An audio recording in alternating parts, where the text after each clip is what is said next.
Alright. Guten Tag. Hello. Bienvenidos de nuevo a todo. How are you doing? Let's see. I'm doing this from one Mexican viewer. Bienvenidos a esta parada espiritual poco convencional es YouTube, donde cuestionamos todo lo común y no dejamos fuera sin Voltaire. Voltaire, right? That was like rock or something. You're going to tell me I can't speak Spanish, and I'm okay with that. I am fine with that because, ladies and gentlemen, something much more pressing is at hand. Something that crosses all cultures. Something that challenges us all, regardless of where we are from and what language we speak. And that is our spiritual health, our spirituality, what makes us us. And I'm quite a vivacious character, right? I like to vibate. Whoa, I don't know what that means. I like to emit good vibes. However, I sat in the garden today and I ruminated. I considered the state of spiritual practice in today's culture, and I believe it's important. A healthy society has a spiritual aspect to it. We have sterilised and became illiterate in the practice of discerning symbolism and moving in poetic, mythological, romantic character. And it should comprise us. We should have that to us. But again, we have sought to sterilise the culture, and indeed we have suffered great cultural amnesia.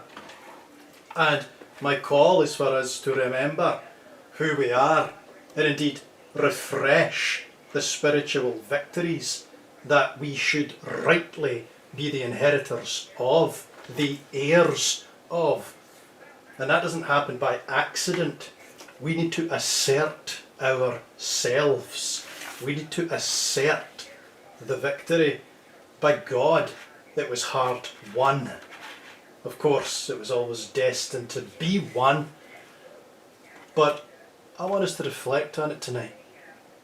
And rather provocatively, I want us to reflect on what was stolen from us.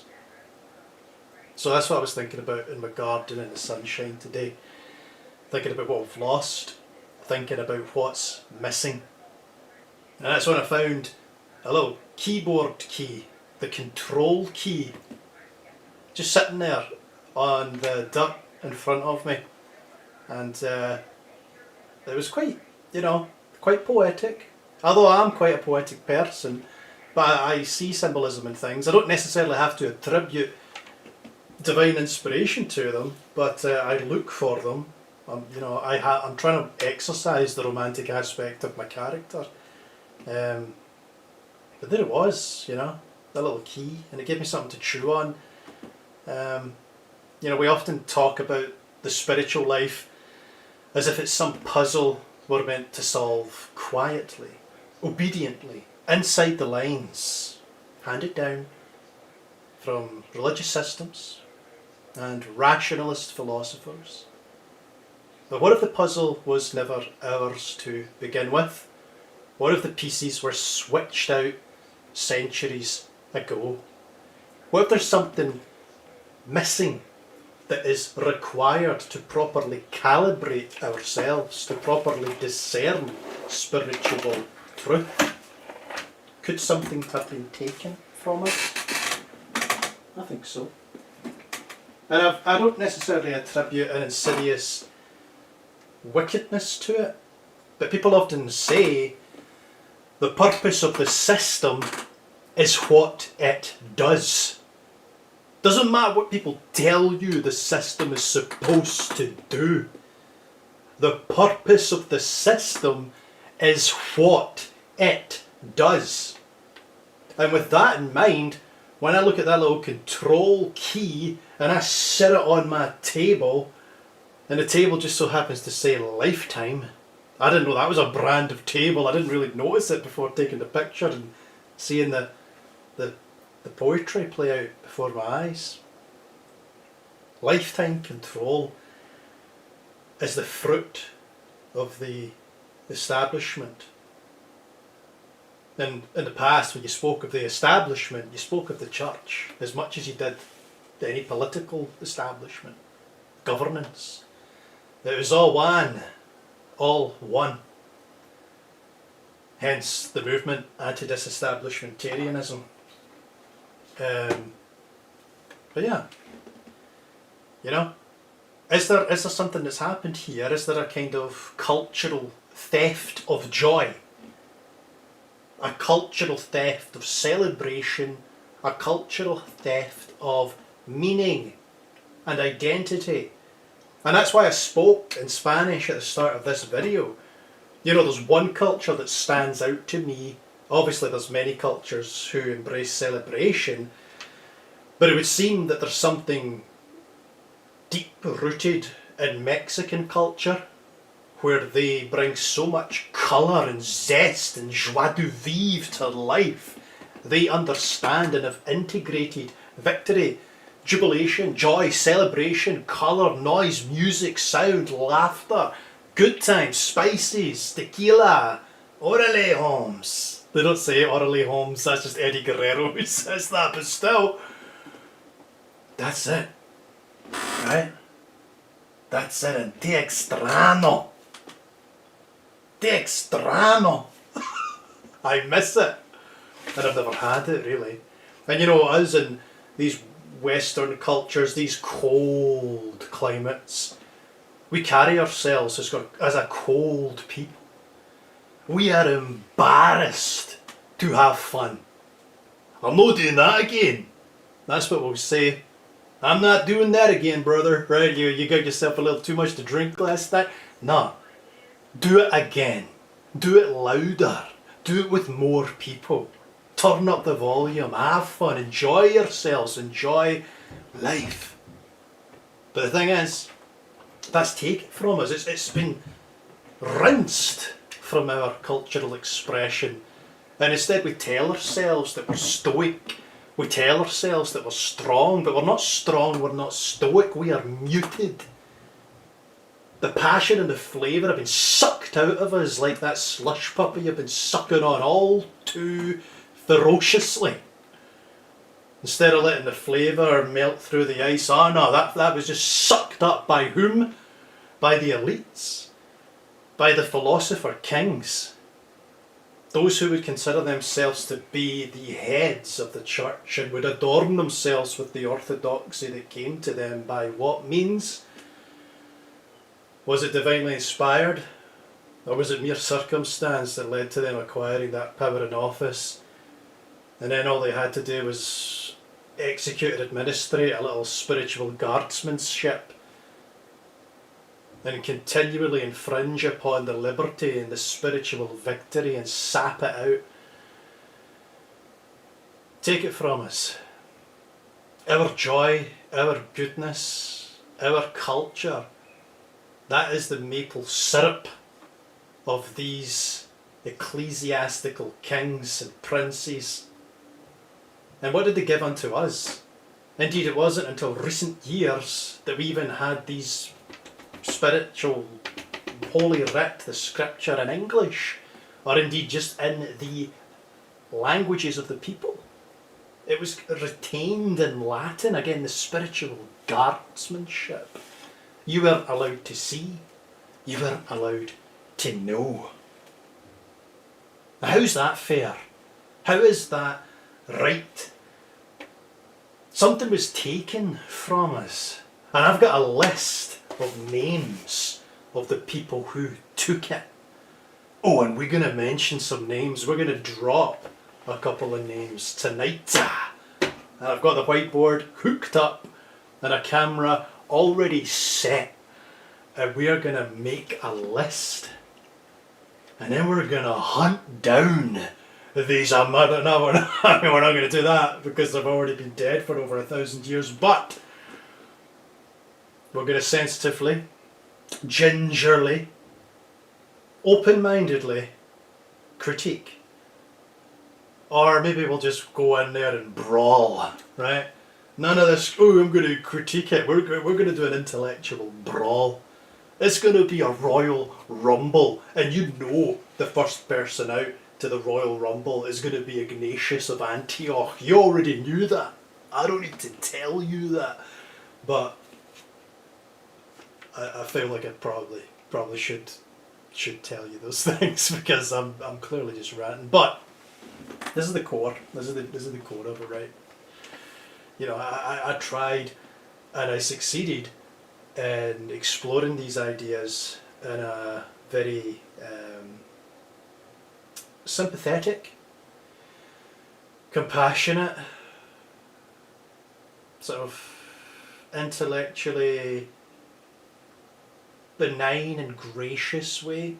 But I think there's room for certain rhetorical tools, weapons, if you will, to be wielded. And you know, there's a little spice in the book. There is a little spice in the book. I've offered it as a friendly companion that anyone could pick up without being insulted. But that doesn't mean there's no strength or there's no kick to it, you know? Like a little spice. A little chili con carne, right? A little something in the cerveza. See? Alright. I really hope that one Spanish person is enjoying this, you know. So, yeah. Did this happen by design? Was our spiritual inheritance taken from us by design? The purpose of the system is what it does. It has taken the truth from us, or rather it's taken the literacy and spiritual acuity from us, the capacity for discernment, perhaps not the capacity to walk in truth and to behave and to exercise in a way that is winsome and gracious and bears the fruit of the Spirit, because you can't take that away from us. But indeed they have disorientated us and desaturated the mental pictures that should be in our designs. And instead we have tried our best to piece together the colour and the culture and the victory, right? And again, that's why I look to Mexico and you see the colour, right? Even in death, there is vibrancy in Mexico. But many of us haven't had those cultural influences and that heritage and pedigree to bring the colour, right? Some of us come from cold Baltic states, right? You want to see something crazy, you take an Estonian to Mexico, I don't even know what would happen, right? That's like mixing two weird chemicals together, right? I don't even know what would happen, but the contrast is clear. And the thing is, there shouldn't be such vast chasms in cultural relatability, because there should be that common thread, that common inheritance, that spiritual vivaciousness within everyone, because the message of victory should have been preached. Nah. It's fallen upon us to preach that particular victory. So that's what we're going to do tonight. That's what tonight's all about. Now, I really hope that I'm actually recording, because I don't know. I actually don't know if I'm recording. Just going to double check here. There we go, we got Dean in the chat. What's missing are those who could guide from first-hand experience. Death silences their valuable input. Amen. Required mailbox says, it seems like it's just a remnant of the world that actually sees God. It does seem that way, mailbox. Since the internet, all the church fathers that perpetuated the lie of the Nicene Creed. Sonic Grace, always a pleasure. Coming at me from Texas. Required says, all saw the 70 weeks of Daniel's weeks completed. Either they were just that blind or they wanted power. I believe you might be right, Mailbox. I'm beginning to lean on that premise, that this was by design. Yep, we've got a little shout out for Julie Kincarney in the chat. Gotta love it. The Germans went to Argentina. Yeah, the Germans did go to Argentina, didn't they? There's a little something going on there. We're the heirs of our father's creation. Absolutely. Cardinal Block says, made a beautiful people.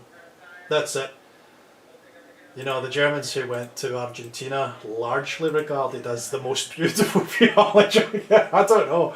I actually don't know the full story there. Were they all just Nazis, or were some of them just Germans who went to Argentina to enjoy themselves? Oh, a German can't go to Argentina. Oh, we can't visit the capital now. That was a little January 6th joke there. So, yeah. Systems, right? We got to critique those systems that did this. Church structures built not to liberate, but to administrate. Oh, and they administrated, didn't they? Very tightly. Not into it. Philosophies from the Enlightenment onward. Yep, they praised reason, but treated the soul as superstition. Now, when that kind of cultural eraser comes in, it just takes away the soul. How are you supposed to move in power?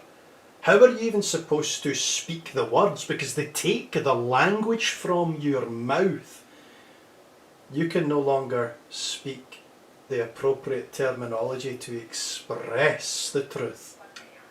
That's what they tried to do for the longest time by retaining the scripture in Latin.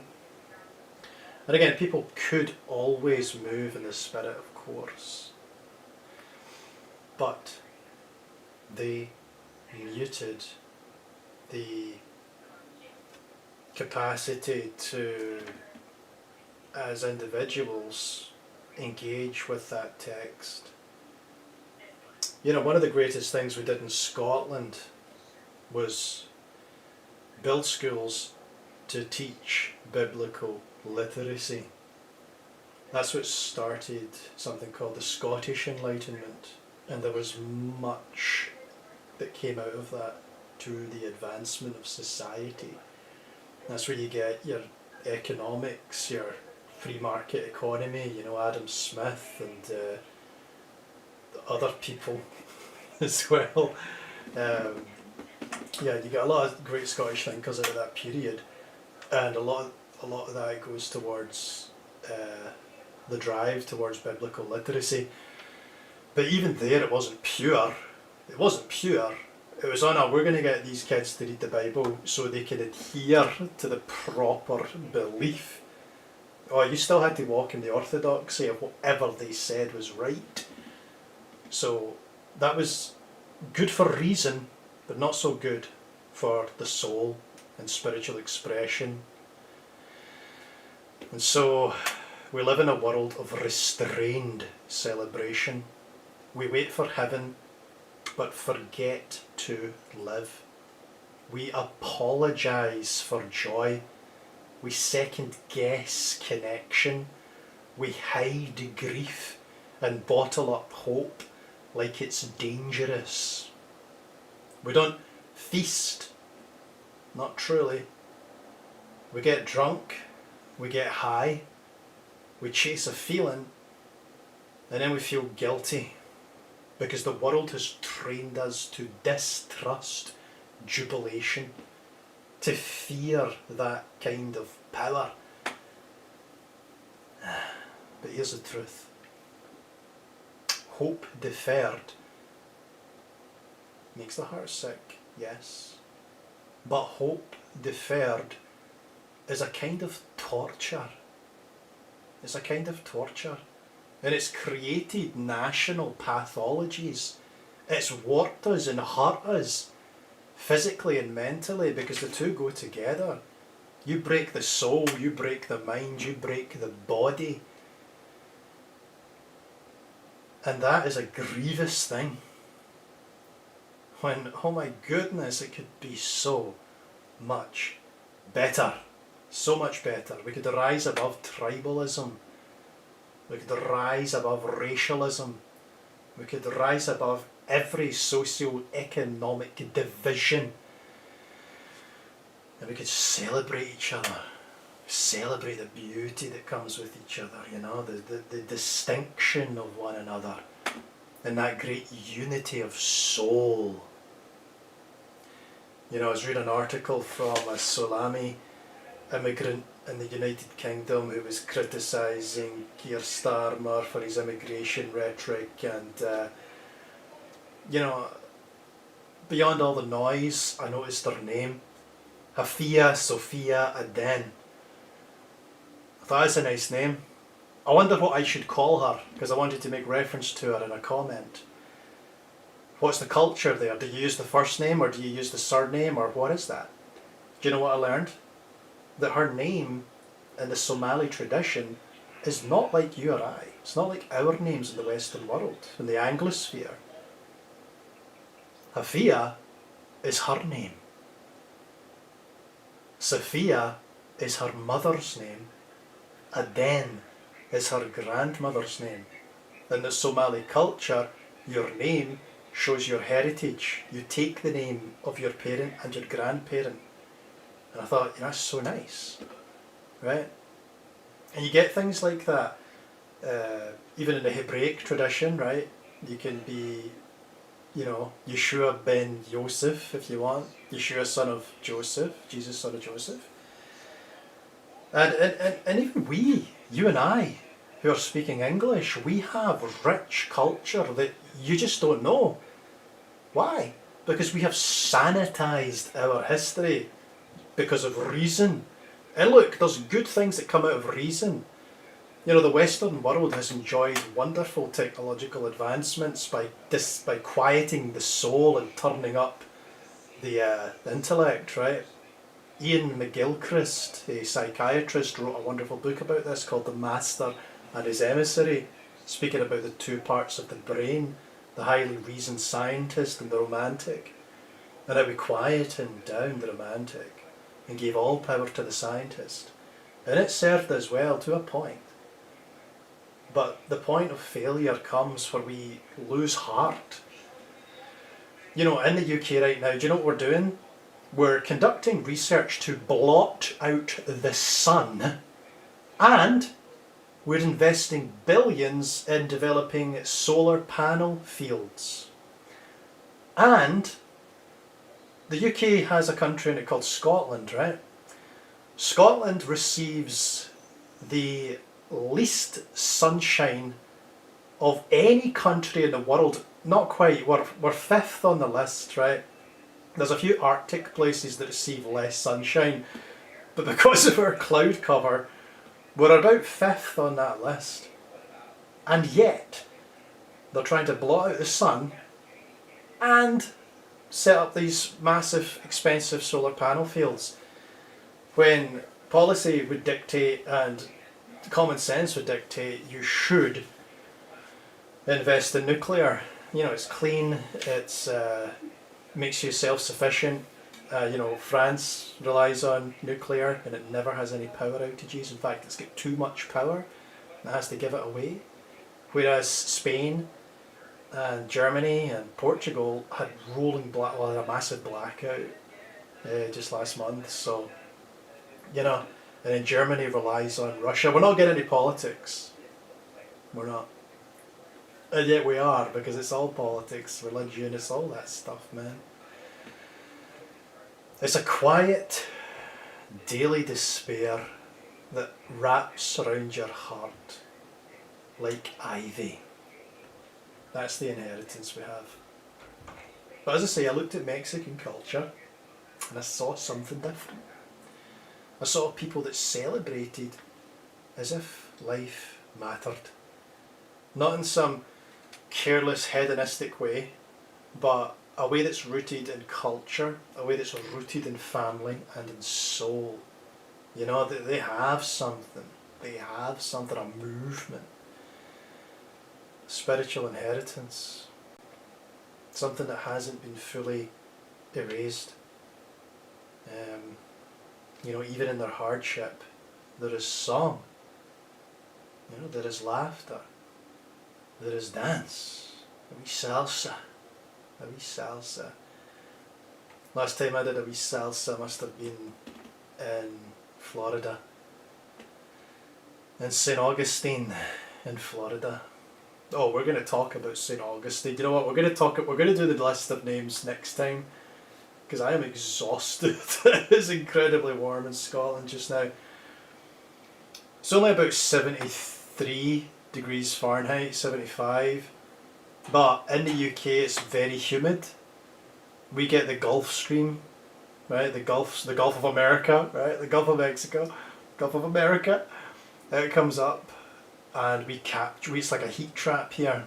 So it's a very humid. People come here from other countries and think it's not that hot, and then it's like, whoo, it is that hot. Yeah. So even as I said, death is honoured with colour in Mexico. So what would it look like then if we reclaimed it? What would it be for us to take back this victory? How would that change the way we walk?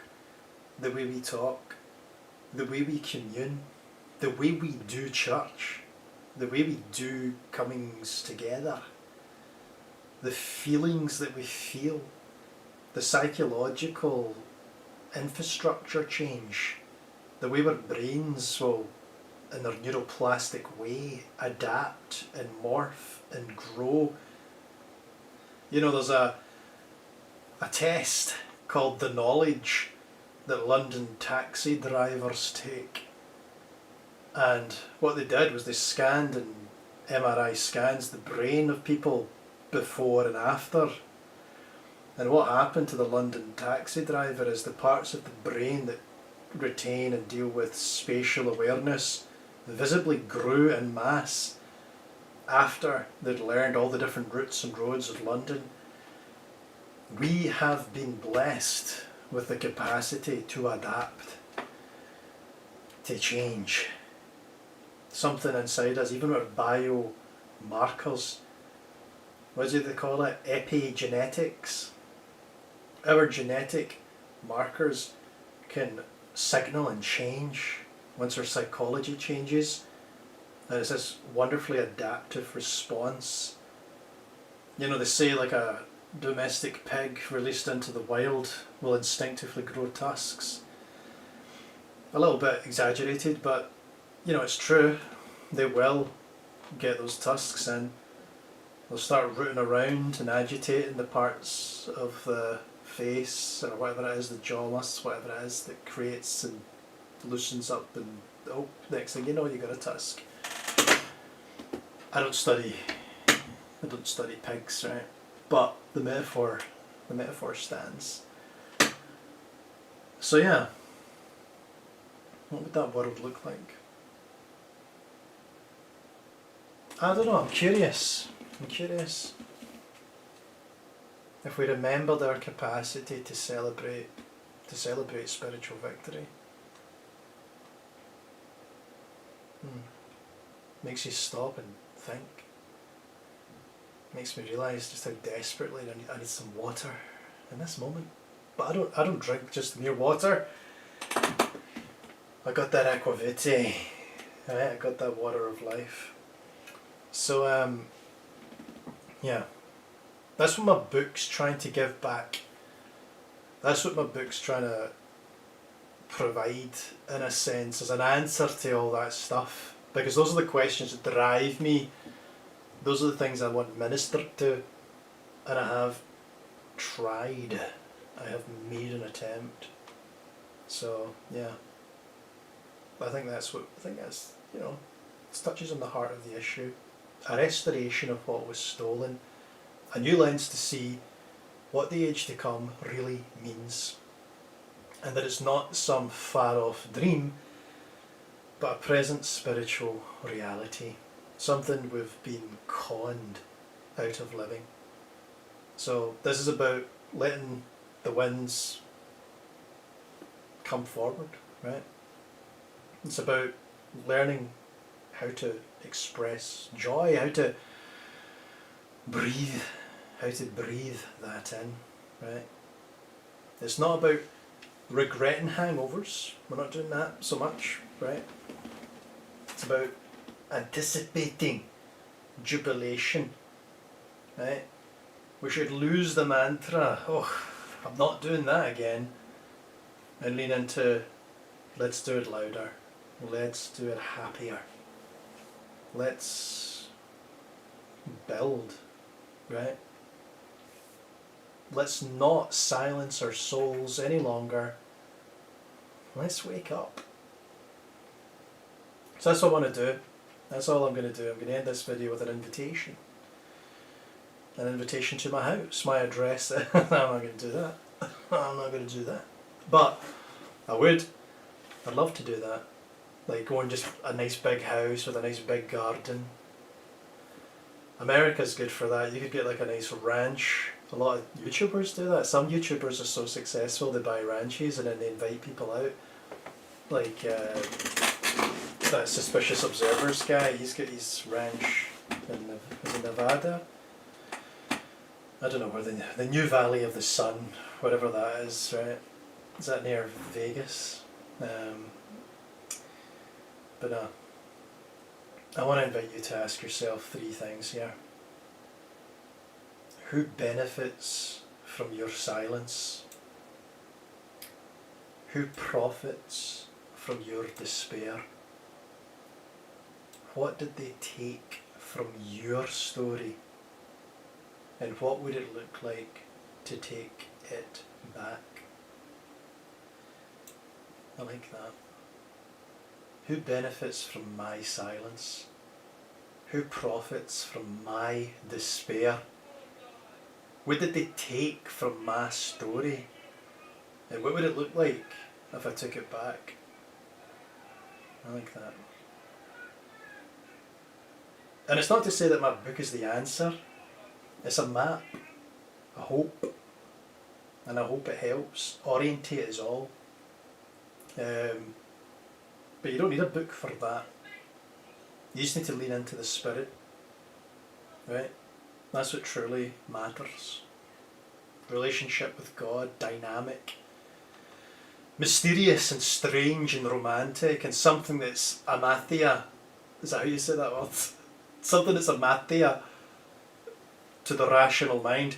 The great scientist that we have built up over the years, over the centuries, the great muted, colourless, desaturated scientist doesn't get God, doesn't comprehend God, doesn't have a spiritual bone in their body. But I'm not asking you to be a scientist, I'm asking you to resign that 100% commitment to scientism, to rationalism, to looking upon romanticism and intuition with disdain. I'm asking you to embrace what you are. Human beings are not supposed to be cold forensic clinicians. We can do that, but we're supposed to be whole human beings with a romantic, colourful soul, right? So, turn your attention to Mexico and any culture or subculture, or even within your own heart where there is colour, and grow that. But that's only in the material. I'm asking you to sync up with the true victory. And if it's not clear what the victory is, it is our perspective that the hope God had for us has already happened. It's about waking up from waiting, and it's about the agency and legitimacy of cause, of action that belief engenders in the individual. You can be moved to passivity by buying into an ideology that tells you to wait, wait, tell your children to wait, and have your children tell their children to wait. And it doesn't matter if it all goes to shit because Jesus is coming in the future. No, no. I'm asking you to get rid of that, and I'm asking you to tell your children the victory. You don't have to actually do this and cause a whole fucking ruckus in the family, but you might want to do it in some way. Hell, you might just want to do it. I don't know how to communicate that effectively though. I would advise not doing things for your own ego. Don't do it for your own ego. Make it come from a place of love. Right, if you just aggressively said, heck yeah, Willie T, that's the story. Hey Jim, how you doing, buddy? You're talking to your son, and you're like, by the way, Jesus returned. And they're just like, what? Dad, what are you talking about? Have you gone crazy? like, don't do that unless you're really tight with your kids.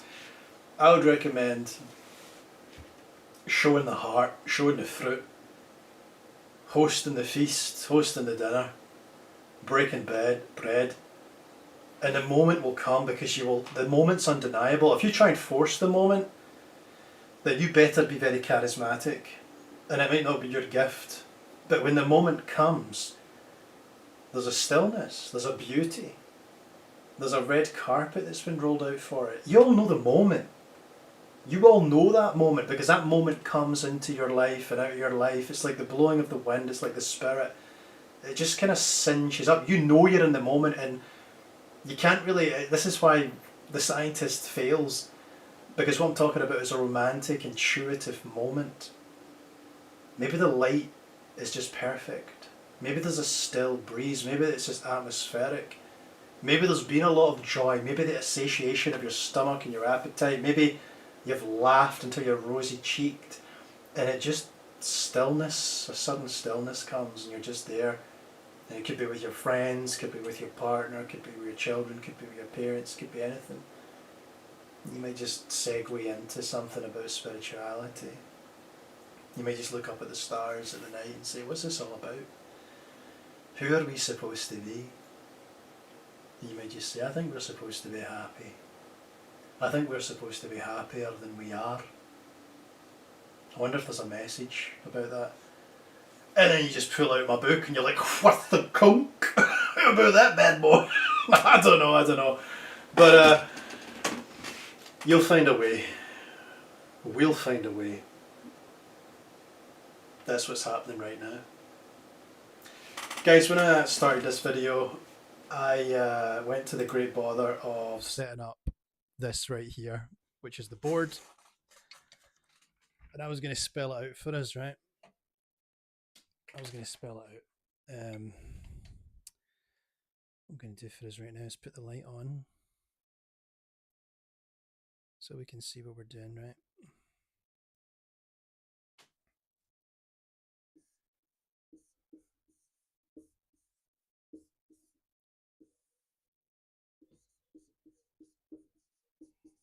Gradio like this.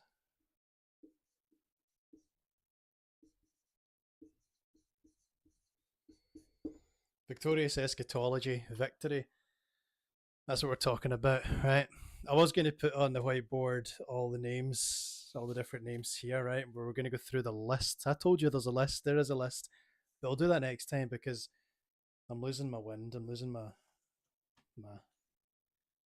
my composure because I'm so fired up. That's not true. But it's also the Eurovision Song Contest, and that's a moment of celebration and jubilation. So I might go downstairs and check that out, get into that. So thank you, everyone. Let me just turn to the comments to see if there's anything being said. Maybe I've got you a little jazzed up, right? I was going to look over here. I can just reset this. Hold on.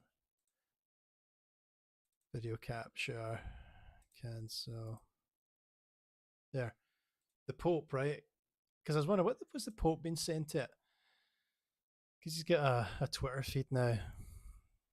What's he saying to? Is he telling us that the time is here? Is he embracing this message that I've just been talking about?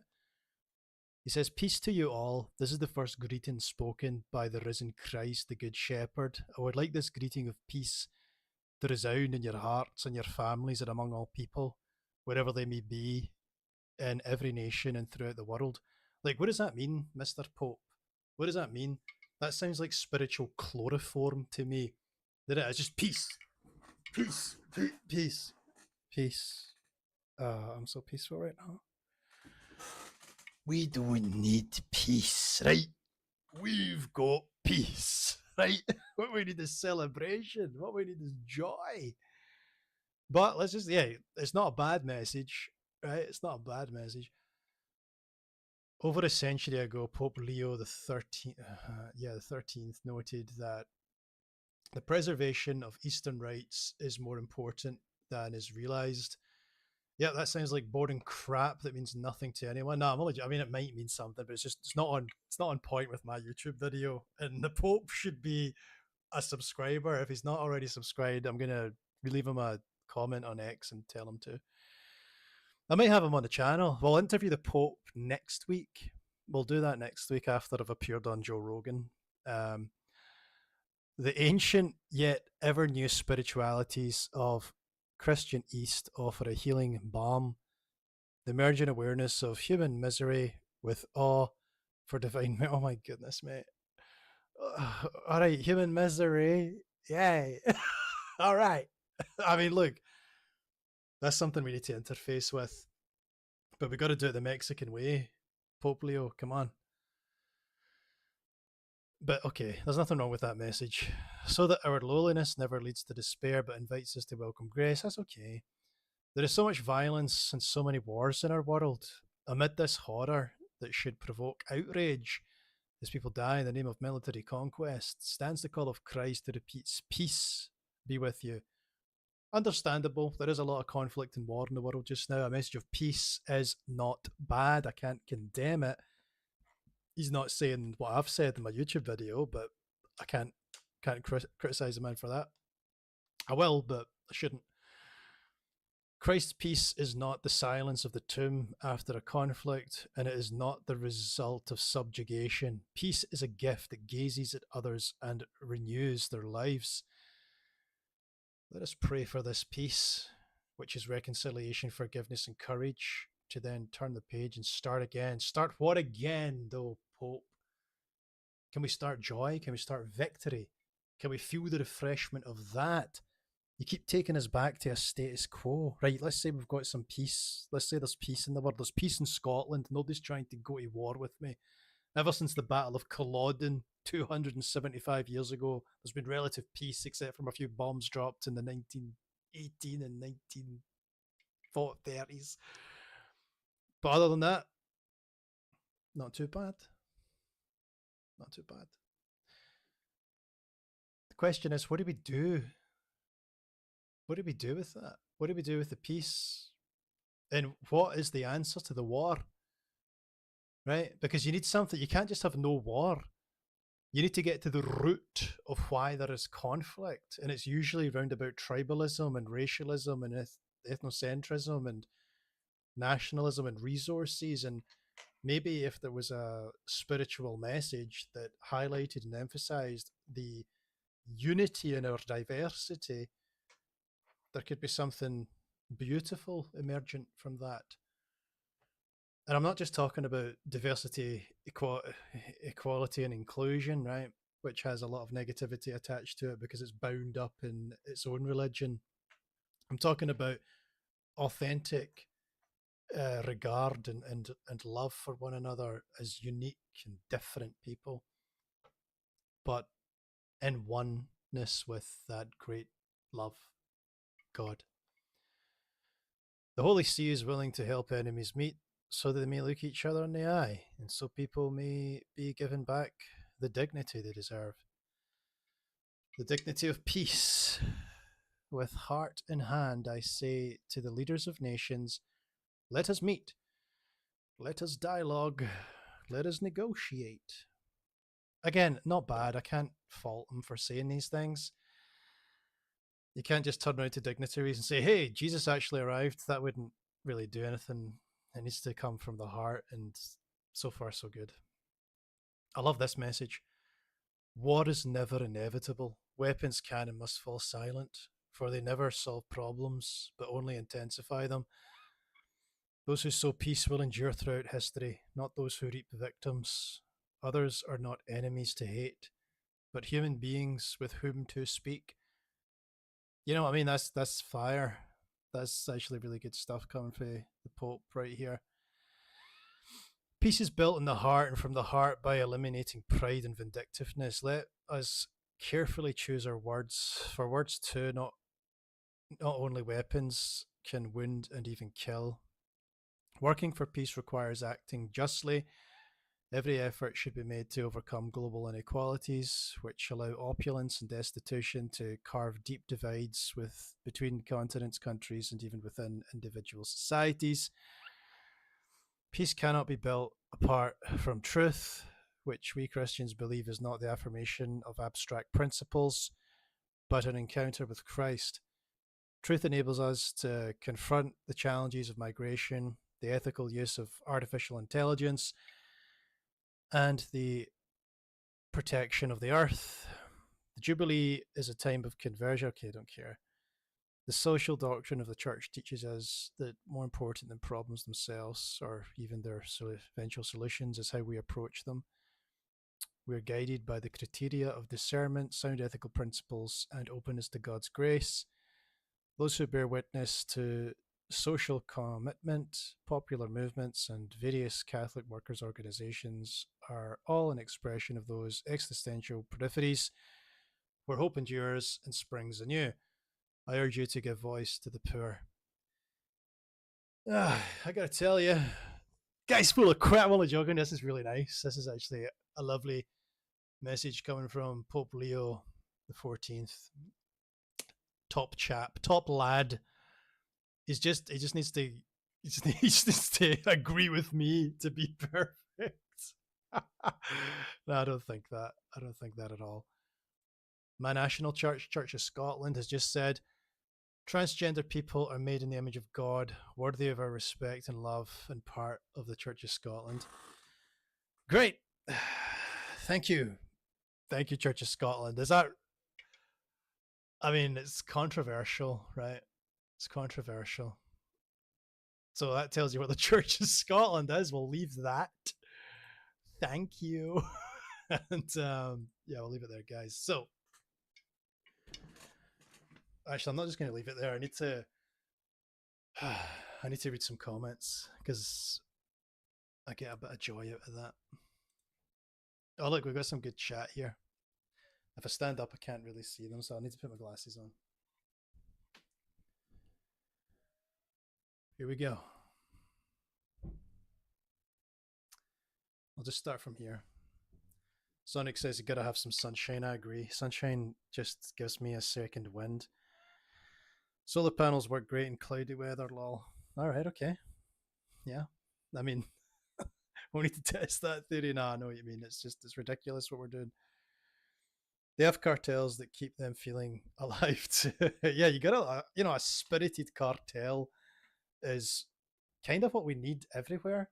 I feel like the cartels add a certain joie de vivre that I like to reference every so often. So, no, thank you. Thank you for suggesting. No, cartels are brutal. That's true. It's not the place Willie thinks it is. Yeah, I don't really know much about it, to be honest. I've got friends that live there. It's a hell. Dude, you are just destroying this brochure that I've written for Mexico. We get wild pigs in Texas. That's cool, man. I would like to tear them up. No, what does that mean? What did I just say? I read your comment. They tear up the ground and crops. So I saw your message and I said, I'm just going to take what he said. And I just said, I want to tear up a wild boar. I don't. That's incredibly violent.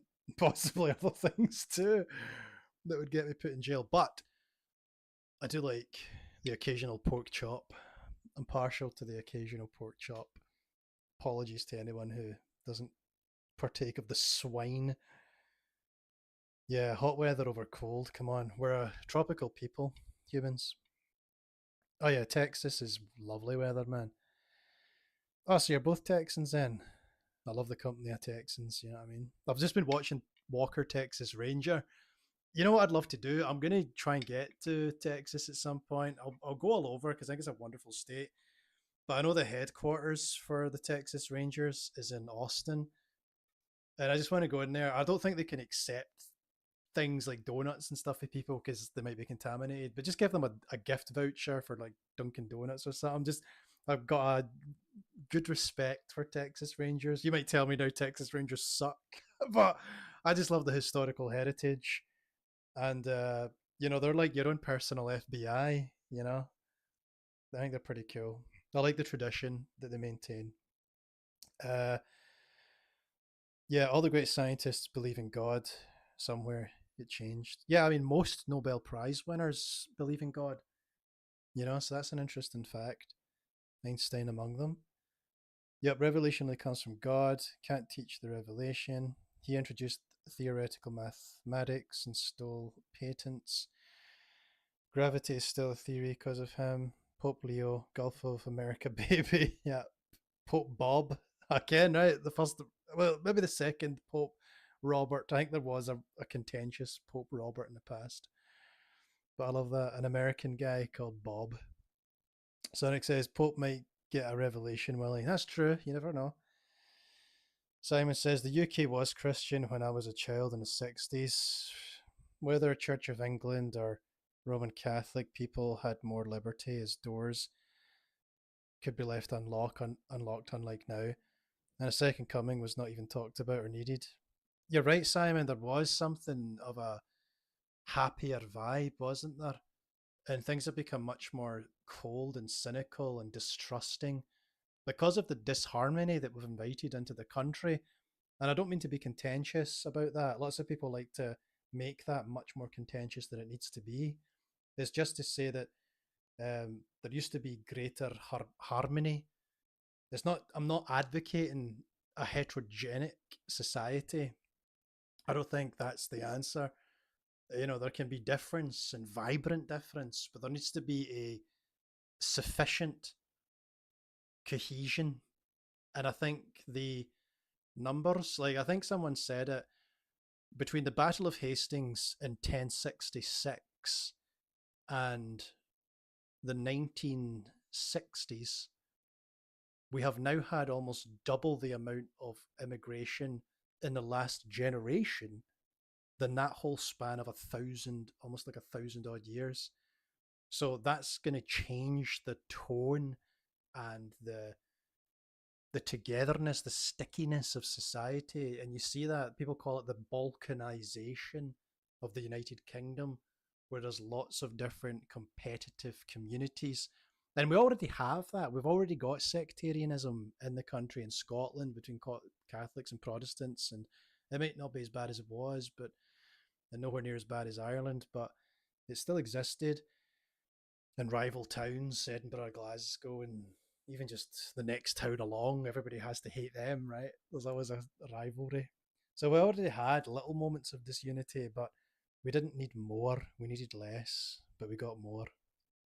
Um, Sonic says, in this world, it's peace through strength.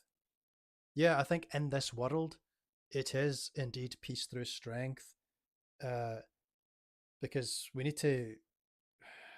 just don't have the graciousness of spirit within us as a species. It's something we grow into. So the younger generations need to interface with that strength to grow into peacemakers. If you let the youth turn into little twerps, they're not going to retain the strength of character that their forefathers had. They'll lose it. And in amongst that loss, chaos comes in. And with that, war and famine.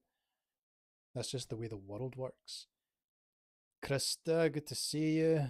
There are lots of vitamin D. Absolutely. I'm loving it. Mailbox says, seems like the early church wanted the same system the old temple had, where only one person has communication with God.